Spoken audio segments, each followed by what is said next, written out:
Yeah, good song by Cars. Think I'm crazy. A lot of people have said that for a long time. Well, took me for a good moment to figure this between my phone and my car to be able to get the music to play on the video before I can come on and speak.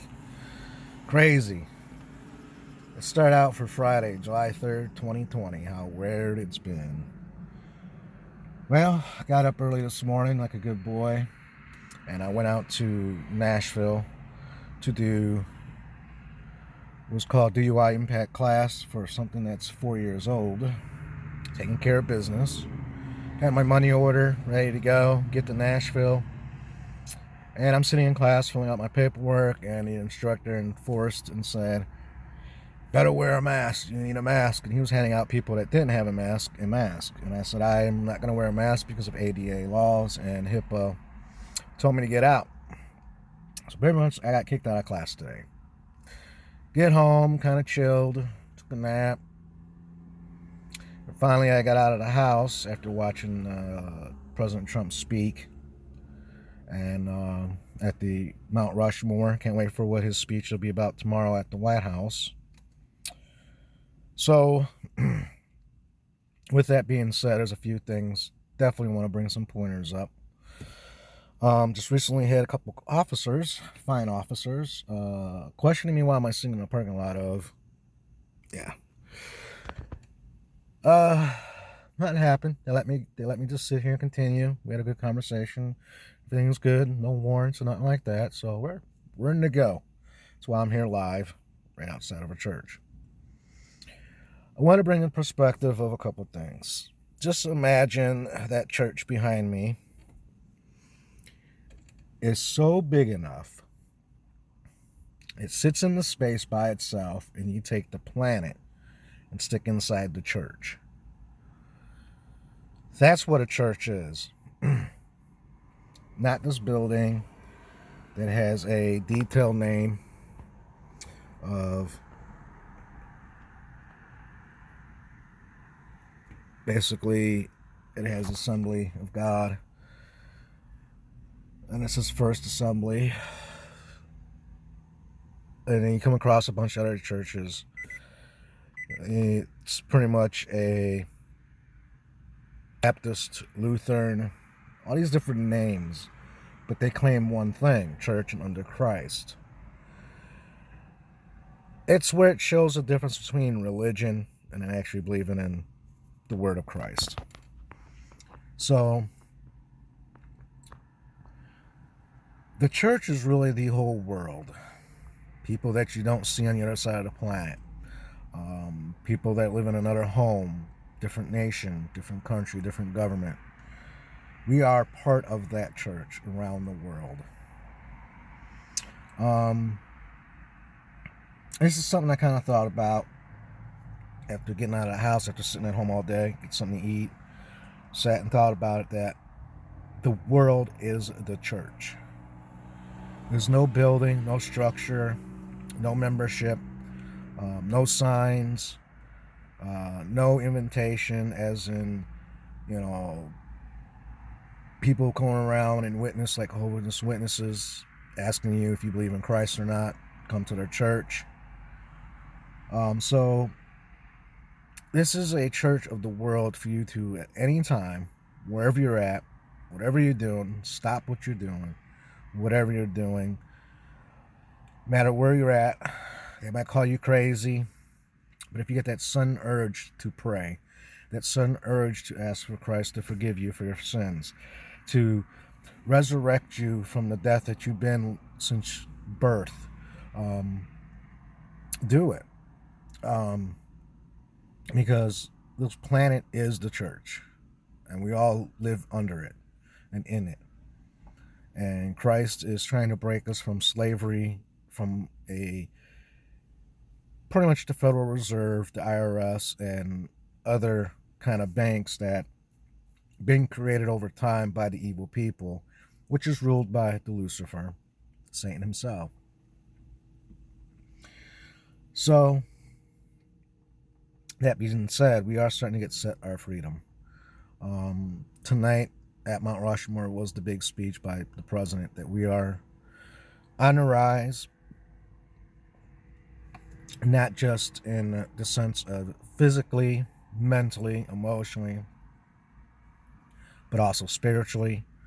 Also on the rise of we're going to be set free from our debts that's been cooped by fraud of banks, which is known as the Federal Reserve, which ties into the other banks that have been seized. So I'm going to be posting this on YouTube. I'm actually locked up in Facebook jail. About 26 days left for telling the truth. And that's what it seems like. So just to get everybody to know that I'm going to try to get YouTube up and running. So if you happen to see this video and it's on YouTube, look down below and subscribe. I like to do live feeds. As time goes on, it's going to go from a dull video like this, getting information, to might start turning that ball around, more creativity, more fun, and still with information that's important. I'm always learning something, and that's what we should be doing, for the positive, for the good, for our own achievements and goals, but also for the Lord's aspects. So with everything crazy upside down, I think within the next week a lot of it's going to come to a screeching halt. I do not know when the information will be let out where everybody's going to know the truth. And fake deaths with officers and that, finding out that they're actors. Fake COVID-19. The paid rioters, the BLM and Antifa being paid rioters, crisis actors. I'd make a horrible crisis actor, because I would not be able to bring myself to actually put my fullness into it, knowing that I'm physically actually destroying property, hurting someone. But put me in a movie, put me in a show, I can take it to another level for acting, to where no one's getting hurt, nothing's being destroyed, it's all propped. The reason why I make a terrible actor, paid actor crisis, is because my mind's too much creative. I'm too much open. If I was in Huntington Beach, California, I'd be like, look, beach. Tell George Soros I'm taking a PTO today. Send me my check, but I'm gonna go hang out at the beach. Yeah, and that's the truth. I mean, it's a lot of madness. But on that note, I'm gonna definitely dive into something interesting. I've known for a long time a lot of craziness, and that's why I played the Cars crazy. You think? Growing up with two parents who somehow separated, and I was so young, no clue what it was really about, never got the answer. Maybe it's best the Lord kept me from that info, but the love was still there, and it was very obvious. And that love came back to, they ended up being neighbors. My mom taking care of my dad always helping out my mom. And it's strange to grow up as a child of the youngest of several siblings, to not go to a church like that one as a kid. My dad being an atheist who didn't believe in God or Satan, never discredited others' beliefs. He just didn't ever want their beliefs to be forced onto him. But he did seek Jesus Christ. Well, Jesus Christ came to him near the end. I saw it in his eyes. But in between that time frame, going to schools, being picked on, I did have battles or fights, and I'm not the type of person you want to get in a fight with. It's not no scrapping fight. It's get down and dirty and I'm taking you out. It's always been my mentality. That's why I'm always peaceful, loving, and caring, because I know what I can do. And that is because of the power of Christ. It's the power and the strength of Him to give to me if I need it. So to understand having strong beliefs and values in the Lord without much of it being dictated to me, not sitting in churches, not being around those types of people. I was usually around by myself, watching the boob tube. And then on that note, it baffles me that people actually believe in the news media. They actually believe in the newspapers. They actually believe in the politics. But I grew up as a boob tube kid who the TV was my babysitter at times. My mom knew where I was at. Not saying that's a bad thing, but it did teach me one thing. You cannot believe everything you see. So where did I get my knowledge from? Where did I get a lot of it from? Yes, my mom was a big part. My dad was the other. But where did most of it come from? I was by myself most of the time. And if I was not watching TV, I was with friends and being a kid. And I think that's where most of the knowledge stored to me is, because I was always keeping myself as a child. I didn't want to grow up to be an adult. I did feel the adult stresses. I did feel their anger, or happiness, or whatever the situation was going on.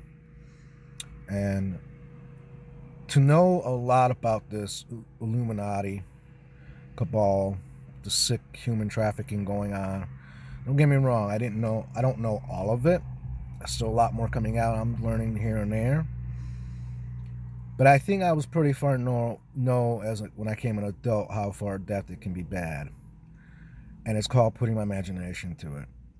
And I've always kind of despised Child Protective Services, or DCHS, or whatever you want to call it in your state. I call it a bunch of crooks just trying to steal children. I've always been protective of my children. I'm protective of all children. So your children around me are safe, even if you are there and you're needing extra set of eyes, because I do not trust many people with kids. My instincts pick up real quick. But on that said note, I've always tried to stay focused on what's in front of me, and Christ has kept me there. And as a kid growing up, to know things where I cannot explain, to know things before it happens and I can't explain how I know, because I don't have what we have in our hands, which I have now, is a phone and able to record it if I needed to. I didn't have a camera accessible to take pictures, or the Polaroid camera where you can take a picture and the picture pops right out at the bottom of the camera. I didn't have none of that stuff. I just knew. And when the time came and revealed, I already knew. And in the last couple of years, since the president's been in office, I've been having a lot of strange emotional release. Like the good stuff is pushing to the surface, knocking out all the bad stuff. And it's hard. It's like I'm not sure if I'm supposed to let it go, if I'm holding on for it, when to let it go. It's been a struggle on that. But my biggest moments as a kid to actually reach down and know that no matter where I've been, no matter what part of the city of Chicago I was hanging out at, no matter what gangs are around the corner, literally like not even a block, like a half a block where I was hanging out, wanting to fight another gang that's on the other side, another half a block up or down, I was always protected. I always had that confidence that I'm not worried. I've always got told, be careful, don't go there, I wouldn't go there. Their fear, which was trying to project onto me, never worked. Because if you're projecting the fear, even if it's your own fear and you don't know, or you're just trying to project fear because you have another agenda, which Dr. Fauci, Bill Gates, Congress, and all that's been trying to do, it's where I kind of get a red flag automatically. To project fear in general on someone else doesn't just also say that you're naive, but you're also trying to control someone else because you don't have the knowledge, you don't have the understanding, which means you are lacking the education, the knowledge, and the information. When that happens, of course, they will call you crazy when you say, I'm not worried about it, I know what you're talking about, but I'm not worried, it's not true, or I can handle myself.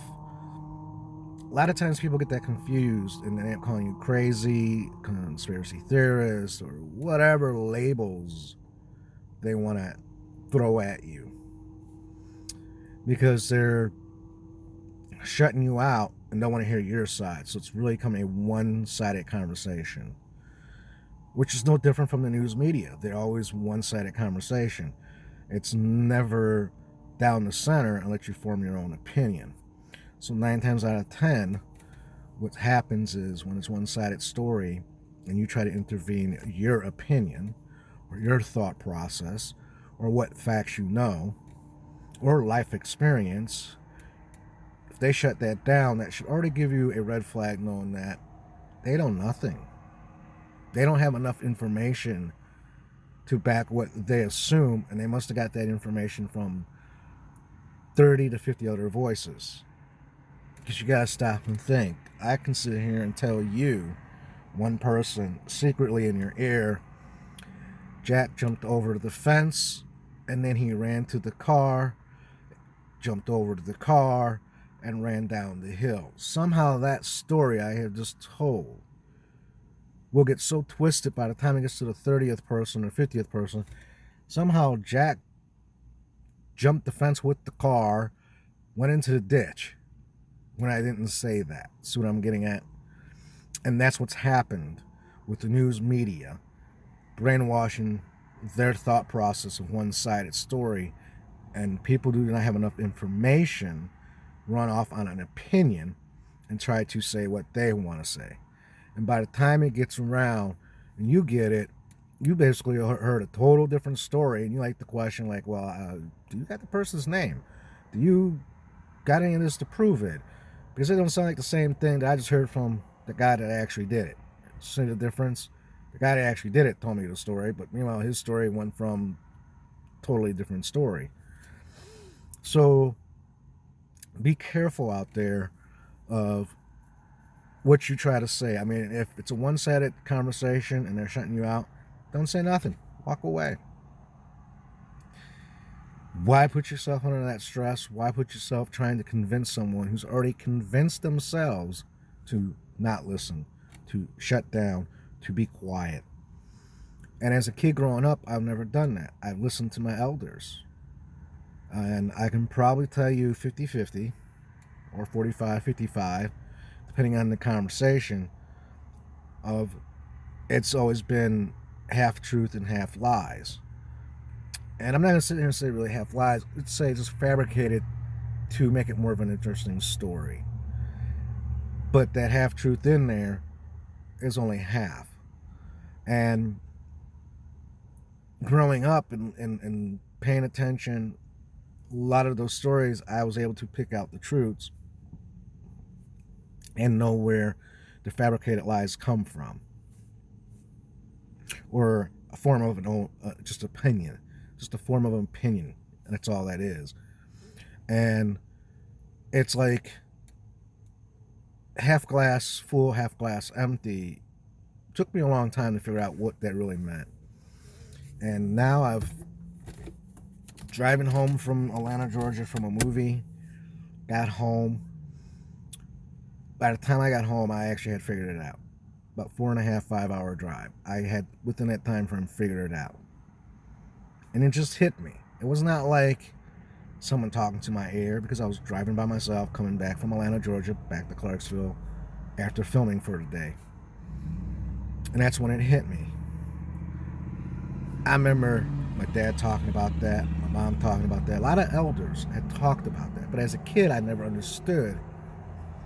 But I didn't sit there and say, they're crazy. they're a fool. They have no clue what they're talking about.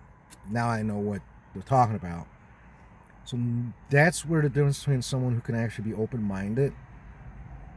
Open-minded people usually don't speak a lot, but when they do speak, it's probably more than likely 100% truth, because they let it sit in their mind and they think and think and think until there's no more logic or common sense to screw things up. So that's something I want everybody to keep in mind, to stay focused, to understand if they shut you off, that's when you walk. I don't care if it's a family member or a friend. By you walking and taking a breather and showing that you are firm on your foundation of your truth, it will eventually get them to follow you. It's like a horse.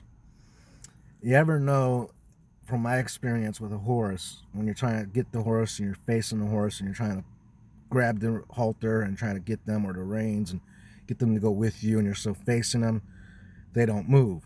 But if you let go of the halter, let go of the reins, you walk away with your back to them, they'll come to you. That is the same principle for people who want to shut off their minds. Because when you turn your back on them, not to say you're turning your back on them as in you don't want to be with them, don't like them, hate them. You're just turning your back on them to make a message to say, believe what you want to believe. I got things to do. Eventually they will come around, because they will eventually come up behind you. And when they do, they're going to come at most calmest state with the most curiosity why you believe that. But until then, don't stick around for the battle. Don't stick around for the verbal name calling or anything like that. Or don't let them control your emotions. That's pretty much what the tip is coming from, is my experience as a kid growing up watching, and my experience of knowing things. And there's a lot of things I know I can't explain, but the truth always will come out in the end. And to be able to say that patience is a virtue, to when people start coming around to actually take your word. And then eventually they'll just know that you're an honest man or a woman. So I'm going to get off of here so I can get home, watch a little bit of Boob Tube. Like I said, if you like this, go ahead, flip down below, or flipper. Subscribe. It'd be great for YouTube. If I can get 1,000 subscribers, I can actually start going live. Hopefully by then I have plans to do some fun stuff, unique videos, and share interesting stuff that's more positive, more entertaining.